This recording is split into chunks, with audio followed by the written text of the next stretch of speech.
I refuse to add fuel to the flames.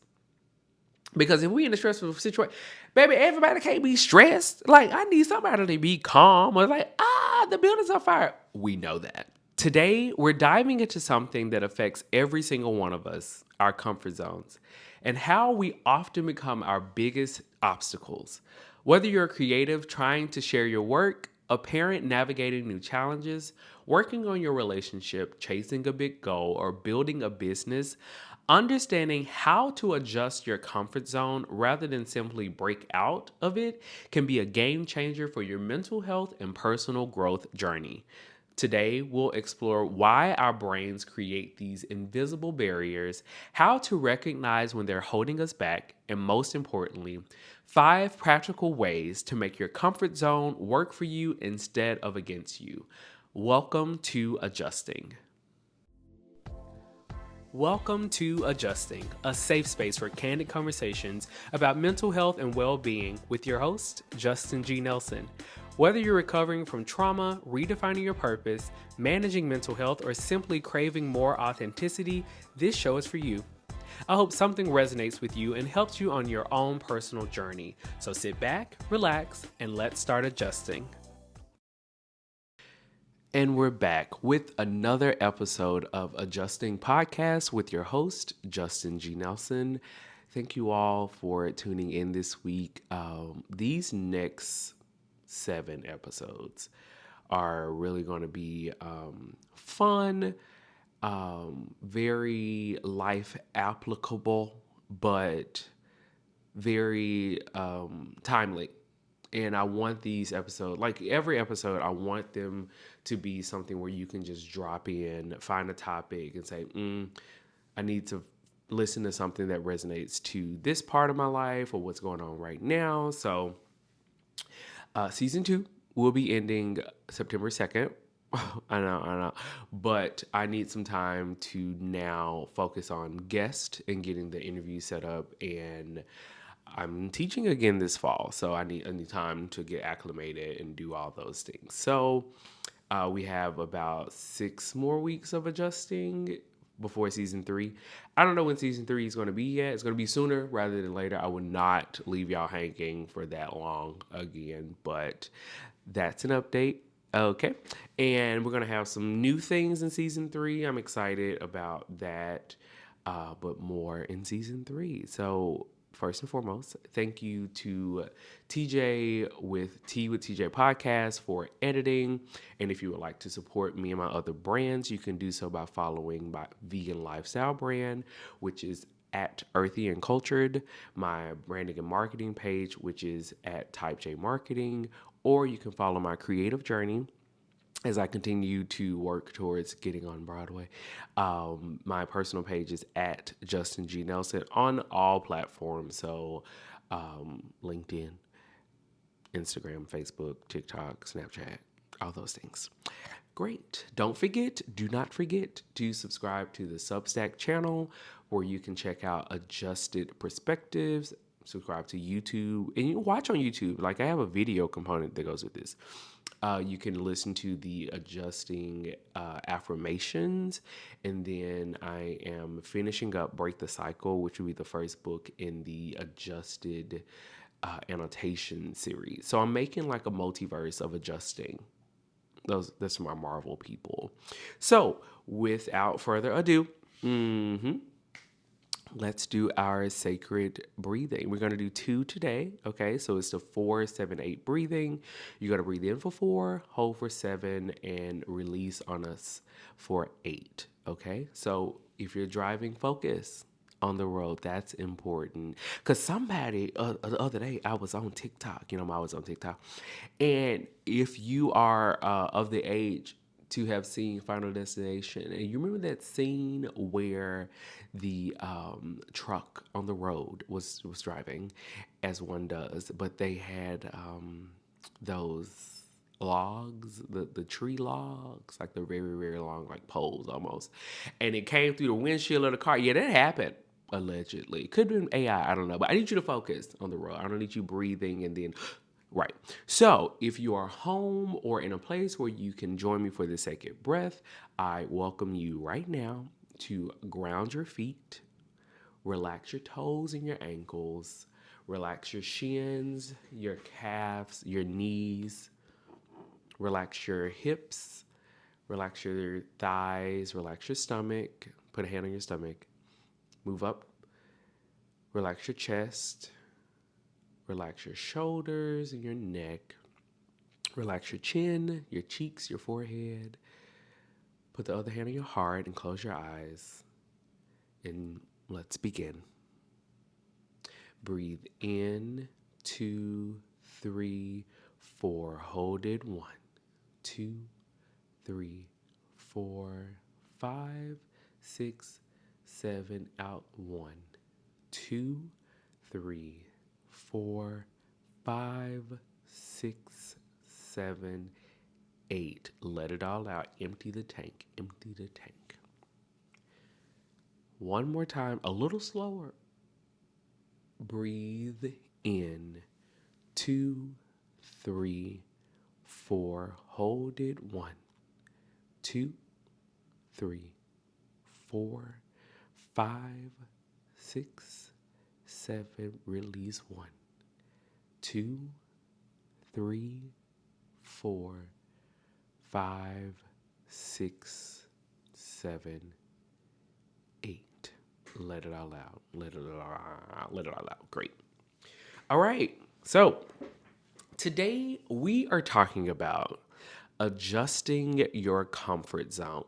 I know. Everyone's just like, well, my comfort zone is my comfort zone. Yeah, but sometimes that very comfort zone can be the same thing that is holding you back from living your truest self. It is a safety net that just needs to be snipped. You can have a comfort zone, but don't let that comfort zone be what holds you back from living the life you know you deserve. Okay? So let's talk about it. So in section 1, we're talking about addressing your comfort zone. And I want to start by defining what is a comfort zone. So in theory, it's your body, your brain, your nervous system's way of saying, this feels good. I feel safe here. We are home. This is just where I can let my hair down and just be me, okay? Your mind creates these invisible boundaries already without you saying this is a boundary. Your mind is just like, okay, this is going to be my protection. This is going to serve me as a shield. This is going to keep me in a place where I am at ease, okay? That part of your brain that's always scanning for danger, it sees new and thinks threat. So I didn't want to put too many technical terms in this episode, but it'll be in the adjusted perspective because I talked about a few terms, but I didn't want to overwhelm you. But this made sense, like that whole the scanning for danger and the invisible boundaries made sense when a part of your life like you felt like you had to be in fight, flight, fawn, or freeze mode. But sometimes we block amazing opportunities or we block ourselves from experiencing something new. There's a big difference between healthy boundaries, things you choose based on your values, and limiting beliefs, stories you tell yourself about what you can't do. So, like, that's kind of where imposter syndrome comes from or creeps into that comfort zone. And you make this facade. It's just like, oh, it's not meant for me to do. I'm just, I'm going to stay here and protect my peace. Wow. Yeah. And the mental health connection here is when anxiety and depression are present, your comfort zone often shrinks, even smaller as your brain tries to protect you from any additional stress. Yeah. So that comfort zone, while it has comfort in it, that zone is just shrinking. It's just like you're on an island. You're on an island, it's just like, oh, I have everything I need that you think you need. Like, yeah, you have your basics, your water, your food, your shelter, and activities of your limb, but there are other elements because of stress and anxiety and depression that has like drift away. So, we're going to talk about the self sabotaging pattern. Your brain will literally work against you to keep things exactly the same, even when the same isn't working. This is where the inner child comes in. So, a lot of your comfort zone boundaries were formed when you were little and needed protection. You can have a comfort zone or a safe space for your inner child to continue to heal and play and explore and grow, but there has to be a sense of thrill, or there has to be a moment where you can like actually explore to see, oh, this isn't bad. Like I allowed someone else's Wow. I allowed someone else's fear or perception of something to give me that automatic what's the word I'm looking for? It's like if someone says, okay, for example, a lot of people say I don't like Brussels sprouts. So immediately you're like, I don't like them either. Like you didn't try. Like when did you sit down and actually eat some good Brussels sprouts to say it's not bad. You just don't like it, but I like it. So it's kind of like that, but with your experiences. Like people say such and such doesn't have good music. Well, I haven't listened to it. Let me get my own opinion about it. Ah, yes, opinions. People's opinions sometimes are dressed up and presented as facts, but it's not. This is their opinion. And everyone is entitled to their own opinion, but don't let someone else's opinion deter you from an experience that you might like. That's what I wanted to say. So back to the inner child. The part of you that's scared to speak up. It might be your 8-year-old self who got laughed at when they shared an idea, who got laughed at when they wanted to express themselves, when they wanted to, if you're a guy, if you wanted to play with a doll, or you're a girl, you wanted to play with trucks. Like that part of you ran and high. You didn't feel like your comfort zone or that space as a child was validated, or you didn't feel you didn't feel like you could just be you. And it also shows up as the perfectionism that keeps you from finishing projects. Could your inner child be trying to avoid disappointing someone important? We talk about this a lot. We give other people too much power for our joy or our peace or our success.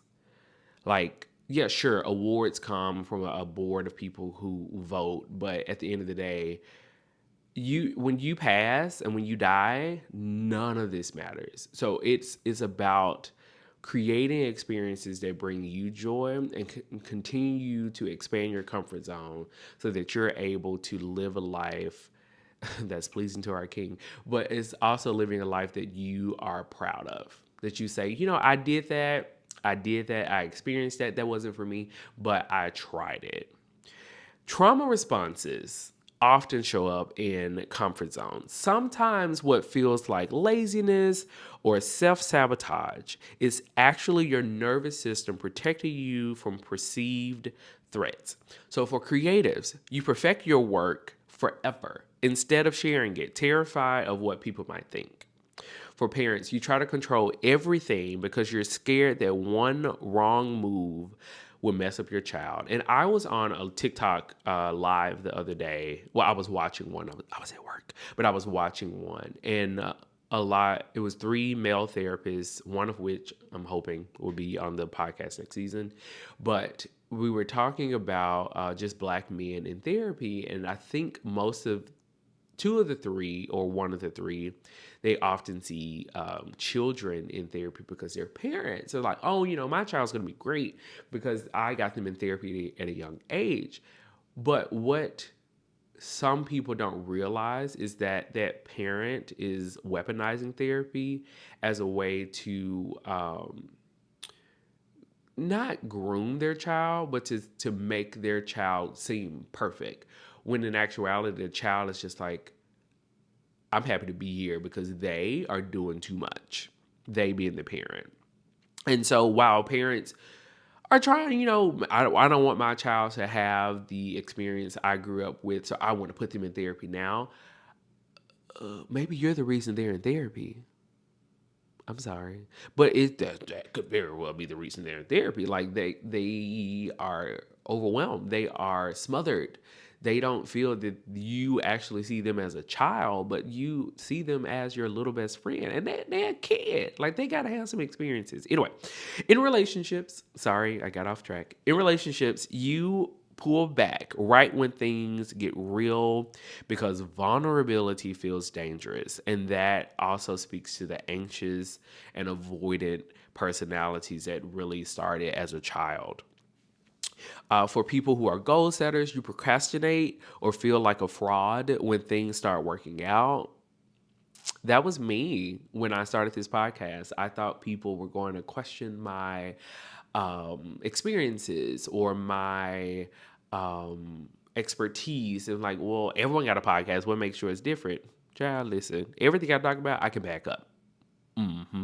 And for entrepreneurs, you're scared of failing, but also weirdly scared of succeeding. You're just like, well, I want 10K followers and I want to be successful, but I don't want to fail. Listen, pick one.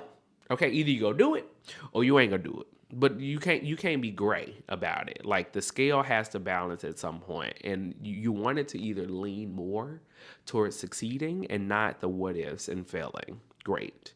When your actions don't match who you think you are, your brain freaks out and finds ways to get you back to normal. That's usually me when it comes to auditions. The inner child connection. Sometimes you need to have a general conversation with the younger part of yourself and let them know they're safe now. So I think that's one takeaway from this episode so far. It's just to find time to check in with your inner child before the nervous system goes in the fight, flight, fawn, or freeze mode. Like really say, hey, how are you feeling? This is something new. I just want to, make sure you know that I got you. If things get overwhelmed, we can leave. We can leave. Remember, at the end of the day, you are in control. If something doesn't feel good, leave. If someone doesn't feel right, leave. If some experience is just not, just leave. Just leave. Especially in New York, baby, you can do an Irish exit and be like, oh, gotta go. And jump on the train and go home. I love that. And also, depression shows up when, in the inner child world of it all, when you're depressed, everything outside of your comfort zone can feel impossible. Even small steps feel overwhelming. So, if you are listening to this and you are sensing some depression, just do another breathing. Just do one more. Don't do any more than one. But just do another breathing and let your body know you're okay. I am worthy. I deserve to be here. Okay? So now we're going to recognize your personal comfort zone boundaries. Okay. Your body tells you first. So you're going to feel a tight chest. Okay. You can't breathe deep, butterflies, tense shoulders. I think some people start to not call them butterflies, but like moths. Okay. Your emotions follow. Suddenly you're anxious, you're irritated, you're wanting to run away, making excuses. Your thoughts get loud. What if everything goes wrong? I'm not good enough. This will never work. Real intuition versus fear. Intuition feels calm and clear. Fear feels chaotic and catastrophic. Your anxiety amplifies. If you struggle with anxiety, these signals might feel much more intense and urgent than they actually are. And then depression's numbness. So if you're dealing with depression, you might not feel much of anything.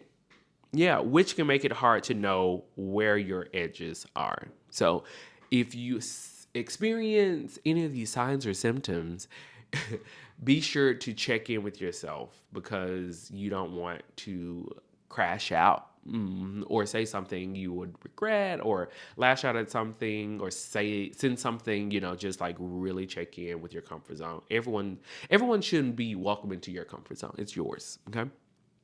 Now, section 2, adjusting your comfort zone. So this is the adjustment versus the breakout mindset. When you talk about breaking out, your nervous system here is danger. Watch your back. Danger. That's my My throwback moment. Think about adjusting instead, like turning up the volume slowly instead of blasting it. Okay. So you want to kind of ease into the reaction or ease into the shift instead of just cranking up the volume. It's like, I'm out of here. There's a sweet spot between too easy and completely overwhelming. That sweet spot, that gray area, that in between moment, that's where the growth happens. Small, gradual steps actually stick better than dramatic leaps. Again, small, gradual steps actually stick better than dramatic leaps. It's just like in dance, you know? You don't want to go straight to like a triple turn. Like sometimes you got to do quarters, okay? Turn down, turn down. You got to build up to it. As with everything else. Why this matters. Most people fail at comfort zone work because they go too big too fast, triggering their fear responses, then retreat back to where they started. You got to ease into it, okay? Gradual. Gentle expansion actually help heal your nervous system instead of re-traumatizing it. You can create more trauma and more triggers. And it's kind of like what we talked about last week with the wires and the neuroplasticity of it all and creating these pathways in your brains. Like when you ease into a new space in your comfort zone, you are telling your brain that we are creating a more healthy route to get to a place of joy and comfort by easing into it. It's just like when you're in the gym, okay? And you're building these muscles and you're trying to get a nice chest or a six pack or some guns, bicep, triceps. That doesn't happen in one session. No, it doesn't. So you really have to ease into that comfort zone and slowly work those muscles, that container we talked about, the nibbling and gorging of it all until you get to a place where it's easy and you can stay there for a while, but nothing in your life should ever be the same. Period. Okay. When you get to a new level, I'm not saying you don't need to celebrate because I struggle with it. I struggle with celebrating these new levels and these new areas of joy and peace and accomplishment. And I don't sit with it long enough. So I'm telling you, sit with it some more, but don't stay there. Because that comforts and you get a little too settled and it's just like, this is good. This is easy. But life is coming at you fast. You're just like, oh, okay, I got to keep adjusting. I got to keep turning it up a little bit because today's joy is probably tomorrow's like stress. And so it's just a matter of shifting and keeping up with the time. Understanding your nervous system response. When you feel threatened, you either want to fight, run away, freeze up, or please everyone. That's the fight, flight, fawn, or freeze. These aren't character flaws, okay? This is just how your body responds naturally. Your nervous system. Being around calm, supportive people actually helps your nervous system stay calmer too. I am one of the calmest people to be around. I will say that because I refuse to add fuel to the flames. Because if we in a stressful situation, baby, everybody can't be stressed. Like, I need somebody to be calm. Or like, the building's on fire. We know that. We can smell it. We can see it. We can feel it. Calm down. Okay, your stress is not gonna make the flames go down. So get away from me. But everyone has a different capacity for handling stress. Me. Some days you can handle more, some days less. Again, you are human. Take breaks. Disconnect yourself from people. Because every day, if they are stressed every day, they need something. Because ain't no way in hell somebody should be stressed every day. Okay? Learning to recognize your limits help you know when to push and when to rest. Again, back in the gym. If you know you can't bench press a certain weight, Take some weights off, okay? And then rest. And then try on that last set to do like one good push, one good burnout. And then you'll know, yes, this is my new limit. The key insight is your nervous system doesn't distinguish between real danger and perceived danger. It just reacts. There is nothing in your body that says, oh, this is real. This is real. Let's really panic. Or this is you overthinking and overanalyzing something. They don't know the difference. It's just like with certain sweeteners and sugars you put in your body, or fats or carbs. Like your body really doesn't know the difference between a Burger King or something else you've made. They just know it's protein, fat, or carbs coming in. But you should know, like the chemical elements, your body knows that. What this means for you: if you can help your system feel safer during growth, you'll expand more easily. If you have trauma in your background, your nervous system might be extra sensitive, and that is okay. It just means you might need smaller steps and more support.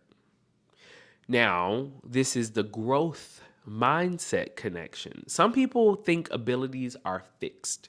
You're either good at something or you're not. Others believe you can develop almost any skill with effort and practice. When you believe you can grow, challenges become interesting instead of terrifying. So when you change your mindset and just like, I'm going to approach this from, I know I can do this. I just need to take small steps. Like with me with tap dancing, I know I can tap dance, but I went into it the wrong way. I went into it just straight performing and not classes. This is when class and technique is very valuable. Sometimes people get the experience and then want to go back and get the nitty gritty. I think that's how I was when it came to branding and marketing. But then the pandemic happened, and so I took every marketing class available. But remember to be kind to yourself when you mess up.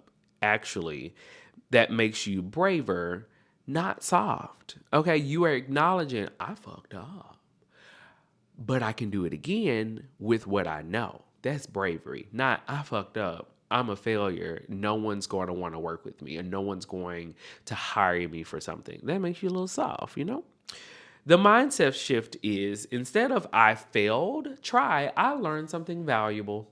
I learned something that I can now apply in other steps of this process. Why self-compassion works? It's because when you know you'll treat yourself kindly no matter what happens, taking risk feels safer. So we need to practice some self-compassion. We need to know, did you die? I didn't die. I did. I may got a little bruised, but ain't nothing a little witch hazel tea tree oil won't fix up. Okay? So I tried, and I know what it feels like. I didn't get the outcome I wanted, but I tried. So now I'm able to go back to my comfort zone a little bit, regroup, take some time, and take a smaller step towards what it is I want and the expansion I desire within my comfort zone. The mindset doesn't just change how you handle challenges, it changes how others see you handle them, which affects your relationships and your opportunity. The mindset doesn't just change how you handle challenges, it changes how others see you handle them, which affects your relationships and opportunities. So if people see that you got, for me, like an audition, I didn't book a certain show. If I go, fuck this industry, I'm sick of these people, I'm done with this, people just like, oh God, like you do not handle rejection well. Instead of go, oh, okay, well, congratulations to the people who got booked. I'm gonna be shady. I'm gonna say, congratulations to the people who got booked. Granted, it's the same people that I was getting booked, but I know something will come for me when it is time. Listen, I was shady, but I knew how to speak to myself to know that it wasn't me. It wasn't me. I tried. I was brave. I went to that room and I tried. Every time you choose growth over safety, you're literally rewiring your neural pathways that support resilience and emotional regulation. We're building some healthy brain patterns here, people. So, the mental health benefits for comfort zone adjustments. Take out your notepads. Okay, you can pause here, get some paper. We're gonna look a little deeper into the mental health aspect of it. For anxiety, gradual exposure to manageable challenges actually reduces overall anxiety over time. So take it easy and lead with grace and compassion. Someone told me that the other day, like lead with grace and patience and compassion. Be sure to encourage yourself and even reward yourself for trying if you fail. For depression, small wins from comfort zone expansion can help you rebuild your sense of agency and hope. It also helps to build confidence and remind yourself that you are loved and needed.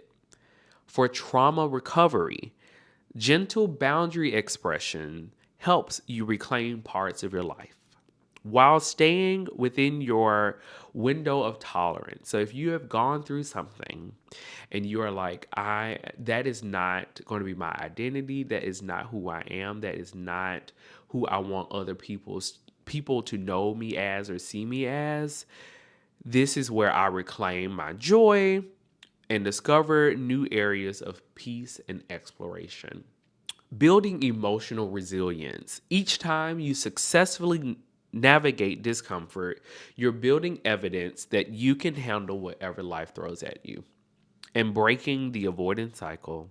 Comfort zone work interrupts the pattern of avoiding things that make you anxious, but actually makes anxiety worse over time. All right. So that was a lot for those first two sections, but I really want us to adjust our comfort zone just a little bit. Just a little bit. Now, section 3, we're talking about once you apply these things, how your future self would benefit from these adjustments. So, number 1, your future will have unshakable confidence. Shake it up. You will trust yourself to handle whatever comes your way because you've proven it to yourself over and over. Those daily choices to do the scary thing, you've built up into a rock solid belief in your abilities. So if you know that you struggle with discipline or consistency, like those small steps you've done leads to this whole new you. You're showing up as a new person. Same body, new person. You won't need permission from anyone else to go after what you want. So this looks like speaking up at meetings, being the first person to raise your hand, sharing your creative work, trying new things, making decisions without overthinking them to death. Your future you will navigate relationships with ease. You'll be able to have difficult conversations without your heart jumping out your chest. Vulnerability will feel natural instead of terrifying because you've practiced it in small ways. You'll attract deeper, more meaningful friendships or that future partner because they see the work you have done and like, that's sexy. That is a healed person. That is a green flag. Okay, we need more green flags out here. Way more green flags. But you're showing up as your real self. Now, this looks like setting boundaries kindly but firmly, asking for what you need, and being honest about your feelings. Communication, people. That's all people need. That is the biggest thing that lacks in friendships and relationship is honest, healthy communication because we are too concerned about how the other person is going to react, not always speaking from a place of vulnerability and saying, this is how I'm feeling. And I know you may take it one way, but that's why we got to talk about it. That's why we got to talk about it. Number 3, your future you will take bold actions on your dreams. Procrastination won't be your default setting anymore. Okay, you're going to show up and you're going to be ready to work. You've rewired your brain and you're like, well, procrastination, who? No, I got this. You'll start projects without needing them to be perfect first. Someday goals will be working on it right now realities. Okay? We're not putting anything off in this future self with this new comfort zone. So this looks like launching that business, writing that book, making that career change, putting you first. Number 4, your future you will handle stress like a pro. Okay? When life gets overwhelming, you'll have tools that actually work instead of just pushing through. You'll know the difference between good stress, the challenge, or the bad stress, which is overwhelm. Your nervous system will be your ally instead of something that works against you.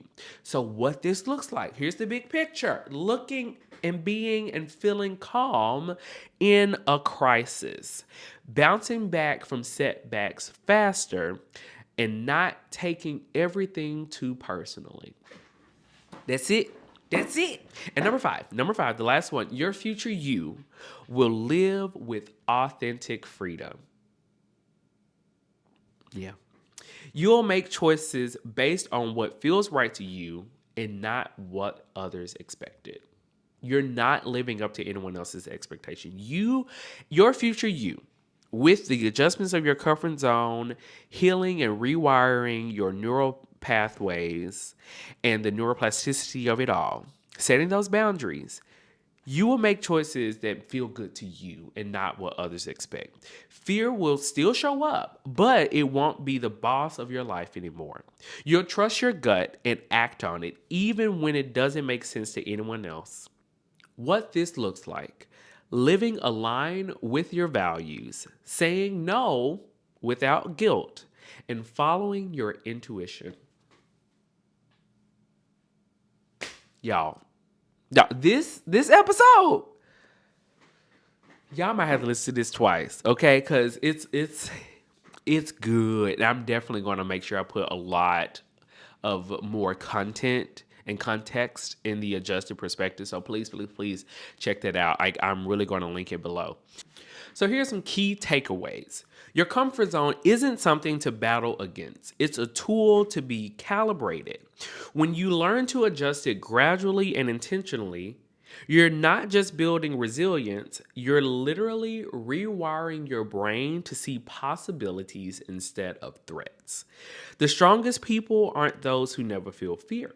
They're the ones who have learned to dance with the discomfort while staying connected to their values and their goals.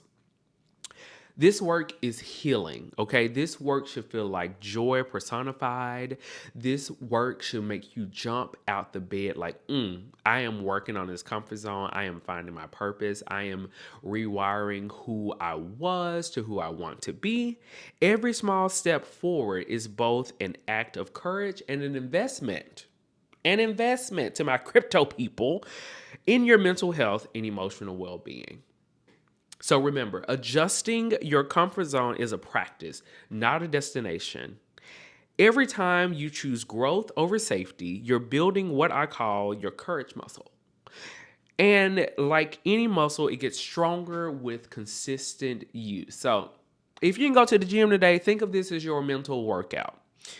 Your healing journey and mental health aren't about becoming fearless. They're about becoming fear-friendly.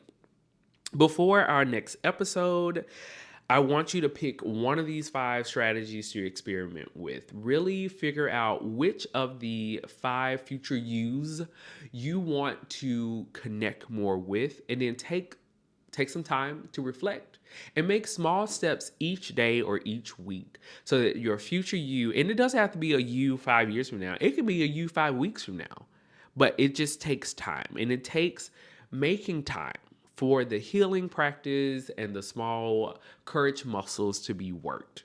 Okay?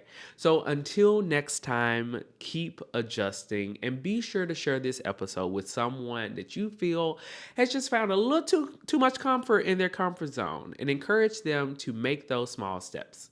Until next time, bye-bye.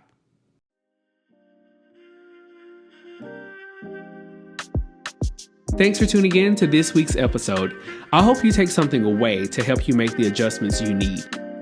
Before you go, please take a quick second to share this with someone you care about. And if you can, please leave a 5-star rating and review on whatever platform you're listening to this on.